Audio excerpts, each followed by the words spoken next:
إن شاء الله هنعمل 3 سلطات كل واحدة أحلى من التانية مناسبين جدا في الجو الحر ده. يلا بينا نبدأ.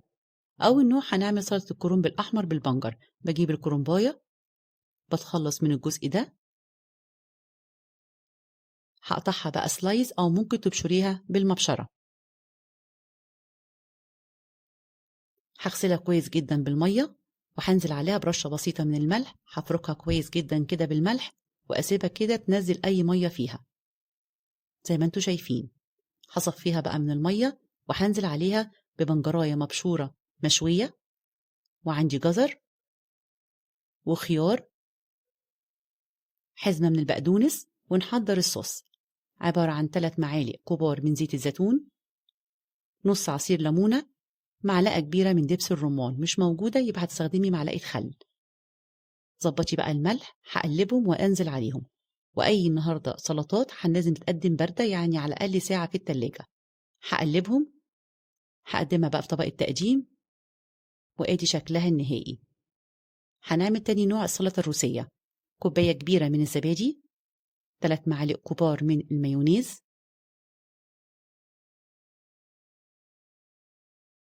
معلقة كبيرة من العسل،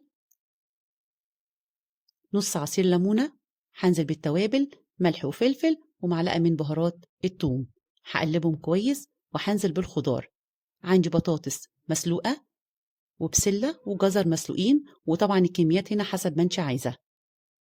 هقلبهم، هغطيهم بقى بالاستريتش وادخلهم على طول على التلاجة. أو ما بتطلع بنقدمها في طبق التقديم، بيكون بالشكل الجميل اللي انتوا شايفينه ده. آخر نوع سلطة الكول سلو. هنجيب الكرنب الأحمر الأبيض، نفس اللي عملنا في الكرنب الأحمر هنعمله هو في الكرنب الأبيض. بتخلص طبعا من أي بقى حاجات ناشفة فيها.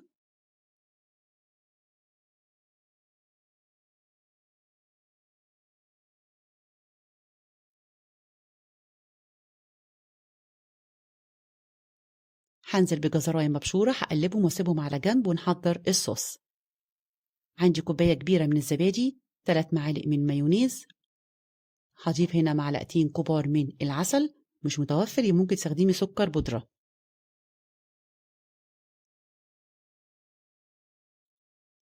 ربع كوباية من اللبن، وهضيف معلقة كبيرة من الخل. ظبطي الملح، معلقة كبيرة من عصير الليمون.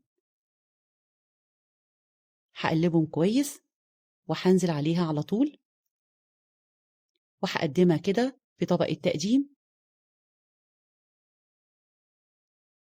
وادي شكلهم النهائي. وبكده خلصنا 3 أنواع من السلطات. ولو عجبكم الفيديو منسوش الاشتراك في القناة وتفعيل الجرس، وسيبولي تعليق حلو. سهلة وبسيطة ومنعشة جدا في الحر ده. ولو حابين أي نوع من السلطات اكتبولي في التعليقات واحنا نجربها مع بعض.